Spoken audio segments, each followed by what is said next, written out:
Hello, everyone. Welcome back to Simple English Talks. I am so happy you are here with us today.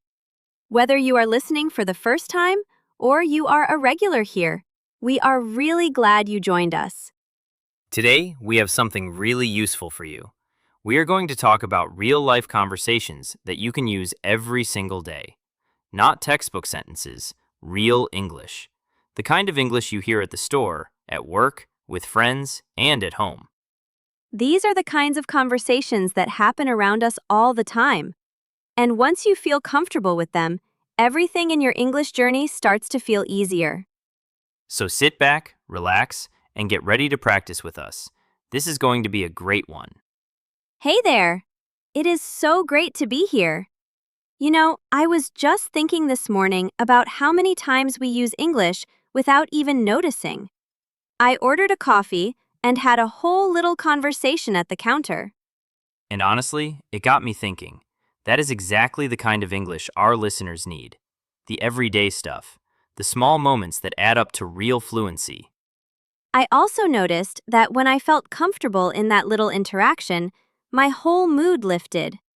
Confidence in small moments really does make a big difference to your day. So yes, I am very excited about today's episode. I think a lot of people are going to find it really helpful. Ha! I love that. And yes, those little moments matter so much. I remember when I was learning a new language, I could understand big speeches, but I completely froze when someone asked me something simple like, "Can you pass the salt?" It is those everyday phrases that trip people up, and that is exactly what we are going to fix today. By the end of this episode, you will be able to handle common daily conversations in English with more confidence and less stress. We are going to walk through everything step by step, so even if you are just starting out, you will be able to follow along perfectly. That is right. Today, we are going to cover 3 big areas of daily life: starting conversations and greetings, asking for things and making requests, and talking about your day and your plans. We will give you real phrases, real examples, and lots of chances to practice. And we will also look at some really common mistakes so you can avoid them. Each section builds on the one before it, so by the time we finish, you will have a whole toolkit of natural, useful English ready to go. Before we jump in, we want to hear from you. What is the most difficult everyday situation for you in English? Is it ordering food? Talking to your boss? Meeting new people? Write your answer in the comments right now. We read every single comment. Yes, please do leave us a comment. We really do love hearing from you. And if you have not subscribed to Simple English Talks yet, please do it right now. Hit that subscribe button so you never miss an episode. We put out new content every week to help you practice your English in a real, natural way, and it is completely free. So subscribe and join our growing community of English learners from all around the world. We also love seeing where our listeners come from. So once you leave a comment, tell us your country too. It is always so exciting to see how many places people are joining us from. All right, let us get into it. Let us go. Starting with our first topic, greetings and starting conversations. This is where every interaction begins, so it is the perfect place to start. And trust me, once you feel confident with greetings, the rest of the conversation becomes so much easier. It is all about that first impression. Okay, so let us talk about greetings. In English, how you start a conversation sets the whole tone. If you start well, the other person feels comfortable, and the conversation flows naturally. The basic structure for a greeting is really simple. You say hello, you ask how they are, and you respond to how they are doing.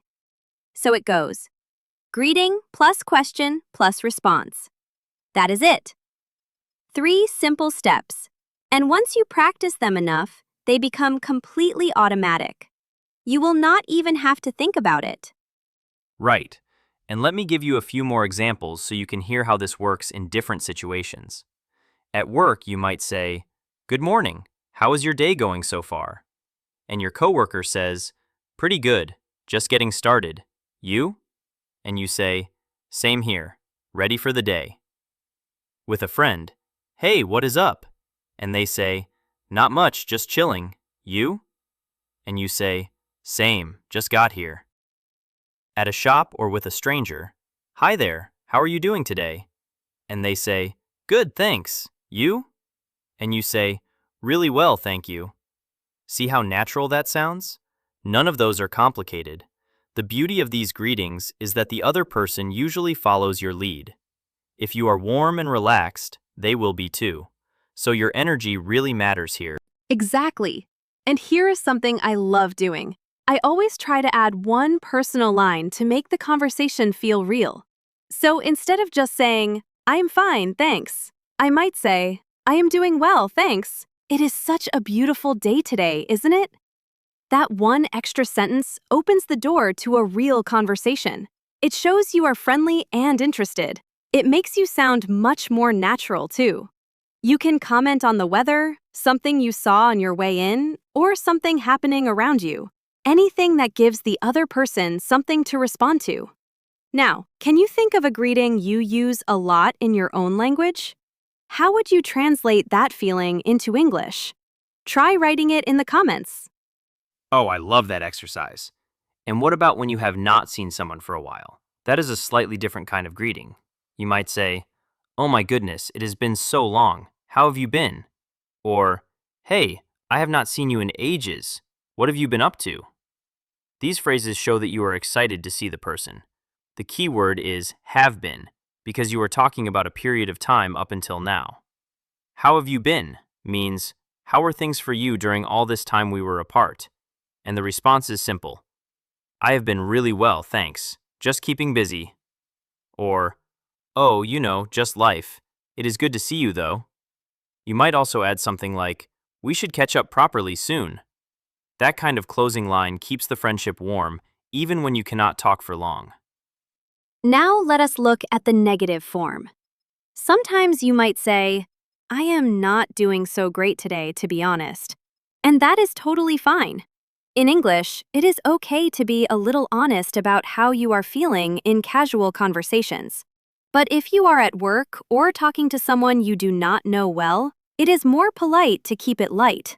You can say, oh, not too bad, or could be better, but I am getting through it. Those phrases are honest, but still friendly. The key is to match your level of honesty to how well you know the person.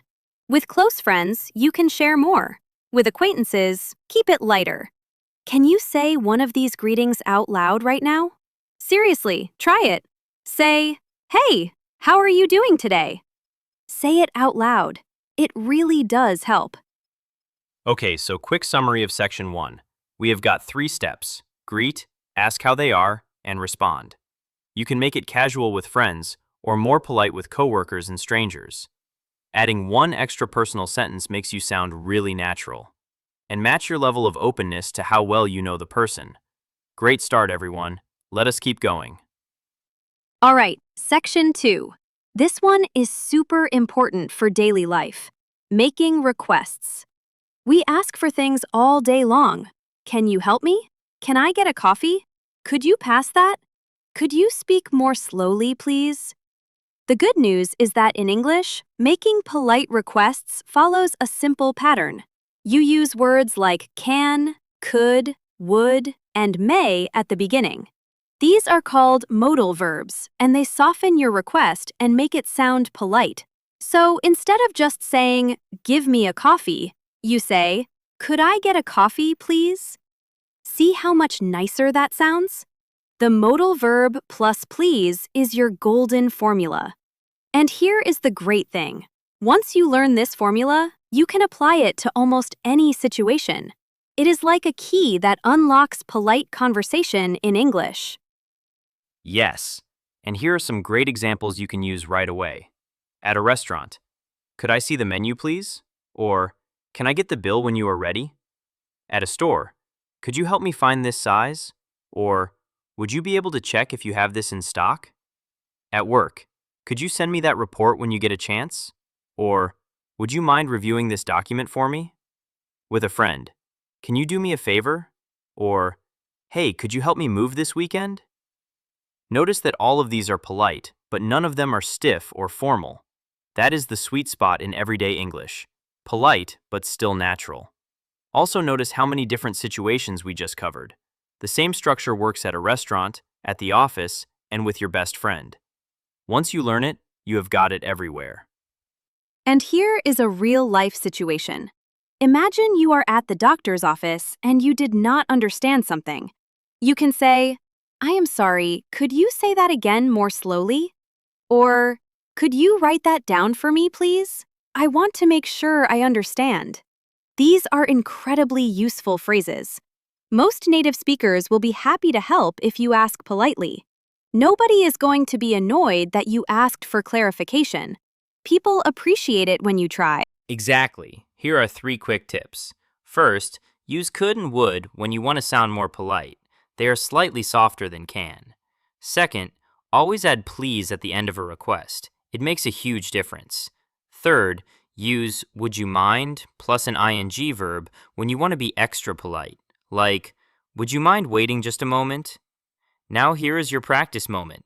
Try writing a request in the comments. Pick any situation. Maybe you are at a cafe, or you need help from a coworker, or you want to ask your teacher something. Write your request using could or would, and do not forget please. We will look at your answers and give you feedback. So this is a real learning opportunity, not just an exercise. We are reading everything you write, and speaking out loud really helps here too. Stand up if you want to. Say, "Could I get a large coffee, please?" Say it with confidence. That tone makes a difference. Ha! I love that energy. And one more thing. Sometimes your request will be refused, or the person cannot help you right away. That is totally normal. You can respond with, "Oh, no worries at all. Thanks anyway." Or, "That is okay. No problem. I really appreciate you trying." Being gracious when someone says no is a really important part of real-life English conversation. It keeps things friendly and professional at the same time. And it also leaves a great impression. People remember when you handle a no with kindness. It shows real character and social intelligence. Remember, practice makes permanent. So every time you ask for something in English today, try using these phrases. Even if it feels a little awkward at first, it gets easier fast. Perfect. So to review section 2, use can, could, would, or would you mind to make requests. Add please to sound polite. Match your level of formality to the situation and respond graciously if someone says no. You now have everything you need to make requests in English in any everyday situation. That is a big deal. You are doing amazing. Let us move on to section 3. Okay, section 3. Talking about your day and your plans. This comes up constantly.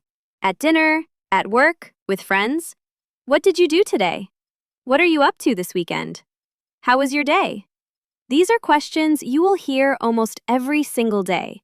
And having natural, comfortable answers to these questions makes you feel so much more confident in English.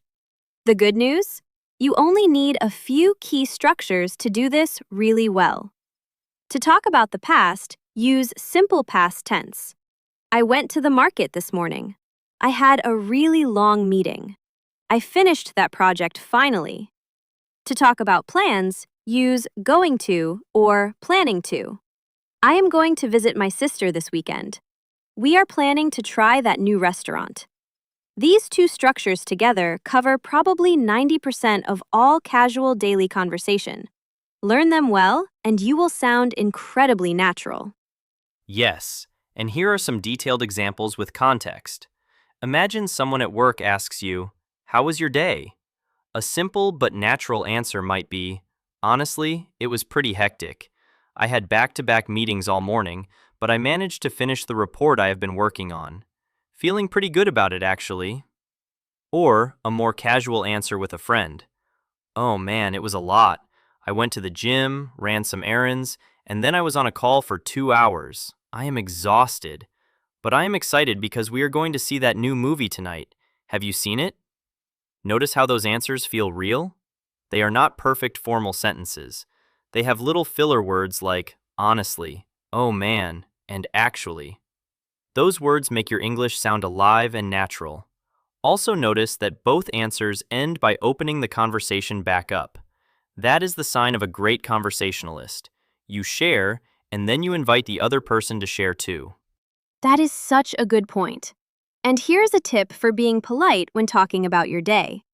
Always try to turn the question back to the other person. It shows you are interested in them too. So after you answer, add, "How about you? How was your day?" Or, "What about you? Did you have a good one?" This is a really simple habit, but it makes a huge difference in how people experience talking to you. People love feeling listened to and asked about. So even just that little question at the end can make someone feel really valued in a conversation. All right, let us do a mini practice together right now. I am going to ask you a question and you answer out loud. Ready? Here it is. Hey, how was your week? Go ahead, answer out loud. Tell me about your week in English right now. Oh, I love this. And what about talking about future plans? This is super fun because it gives you something to look forward to and something to talk about. You can say, "This weekend I am planning to relax. I am going to catch up on some sleep and maybe watch a few shows."